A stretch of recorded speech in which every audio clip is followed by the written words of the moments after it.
Hey y'all, I'm James Wright and welcome to my shop. Today we're taking a look at the Stanley 193, the plane that some people go ooh and some people go ugh. We'll find out which way I prefer.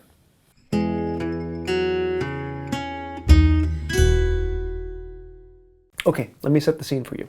It's the 1930s. We're going into the Great Depression. People are looking for ways to do things cheaper. And someone found this weird material made out of recycled paper and they thought, you know what? I bet we could turn that into ceiling panels. That's right, interlocking ceiling panels. Some places even use these for wall boards, and to us that sounds kind of ludicrous.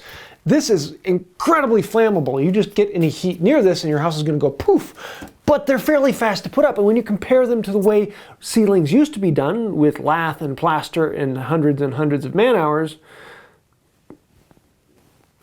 that does sound a little easier. One of the nice things about fiberboard is it's really, really soft, and if you need to cut it to size, you can just put a straight edge on there, pull out your utility knife, and you can cut it. A couple quick strokes, and you're all the way through. You've got a piece cut all the way through, really nice and clean, except for now you have this sharp square edge, and all the other corners have this 45. So you can come in with a knife, and you can try and put a 45 on there, and that doesn't look half bad, but it's a little time consuming.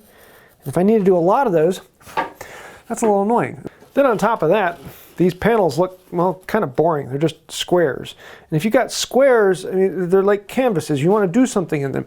You want to make some design in it. And, well, what if I had some sort of geometric shape I could put into the surface?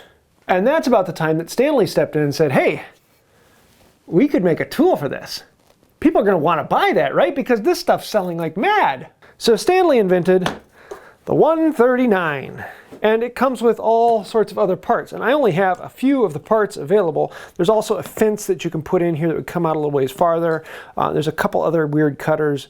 And so it's kind of like the 45 or the 55 in that there's lots of other pieces.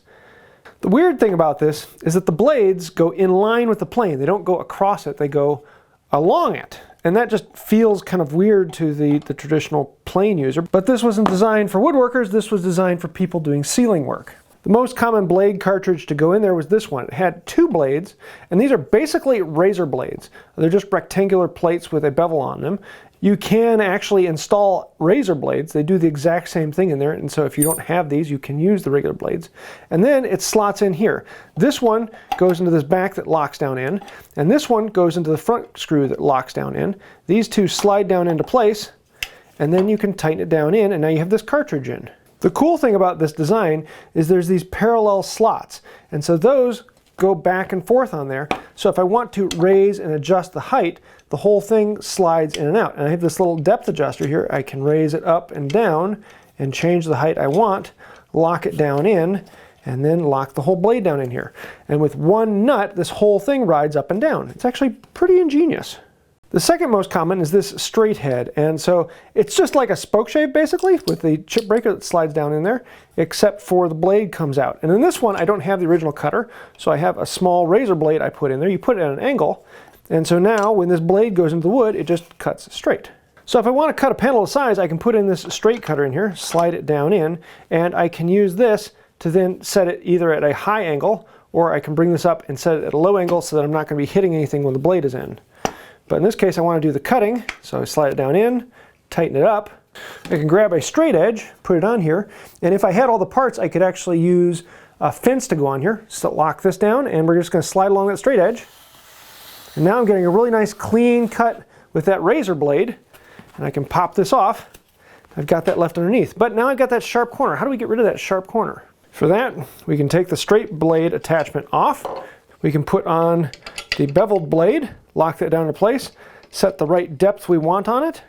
Then we can set the straight edge in place, bring the plane up, and with that beveled cut, it will cut a really nice clean bevel at 45 degrees right along that edge. Piece comes off, really nice clean sharp edge. Now what if this white board just isn't pretty enough? What I can do is I can come in here and I can set this up corner to corner, and then I can bring in my fence again, set that along there, get an idea of where it's going to hit on either end.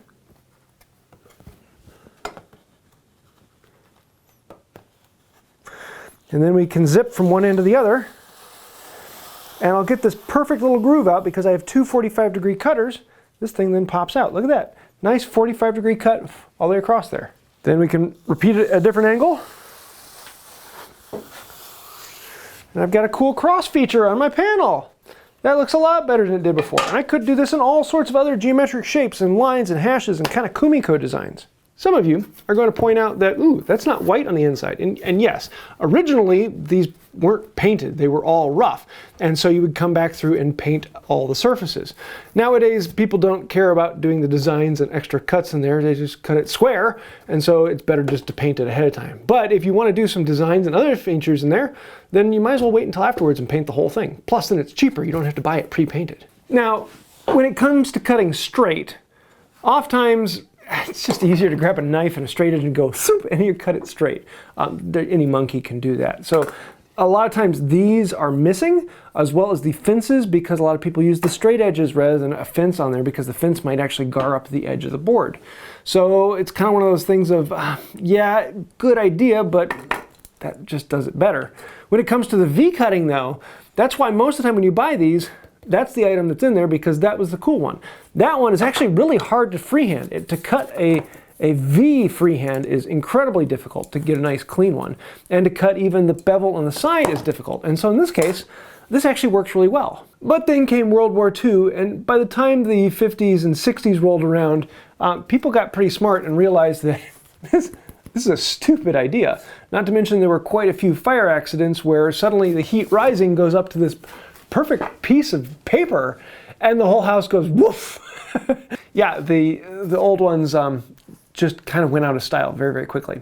You can still buy these, but they tend to be a far more fire retardant material, so they're not going to explode on you. They're basically the same material you get with a drop ceiling tile. At most of the tool meets I go to, these are usually around $45, $50, maybe $60, depending upon how many parts you have and the condition that they're in. They are basically not even collectible because they have almost no modern use. I don't remember anyone in my lifetime installing these. Doesn't mean that it hasn't happened, because you can still buy them at your local big box store, but it's usually one selection of one type of white, and hopefully it matches the one in your house, because the only reason you're going to buy it is to replace the one that your kid rammed a board up into. Who am I kidding? It wasn't the kid, it was me. I had one person arguing with me that yes, they are still really, really useful tools because you could use them on drop ceiling tiles. To which I say, who in their right mind is going to spend all the time doing that? The craftsmanship needed to do that is rather heavy, and honestly, if you want a design in your drop ceiling tile, you're going to go buy a drop ceiling tile that has a design in it. You don't need to bevel the edges because they're all held in place with a track. So it's one of those tools that really has absolutely no modern use.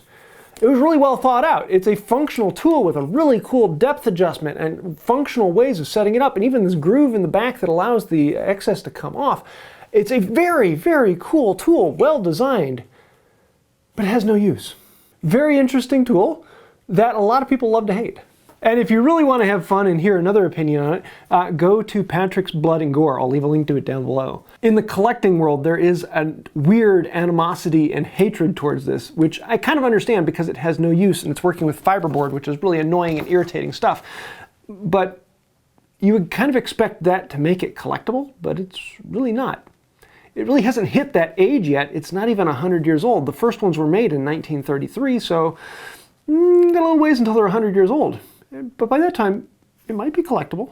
Now, Stanley also made the 194, the step up from this, made the 193A and the 193B, as well as then the 195. The 195 was actually designed to do hardboard, which I would love to do that and experiment with it. I haven't been able to get my hands on one of those, and those ones are actually very expensive and very collectible because there are very few of them.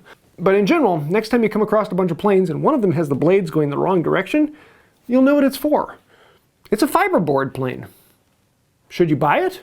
If your name is Patrick and you run a website called Patrick's Blood and Gore, then you might buy it just to throw it in the dumpster outside.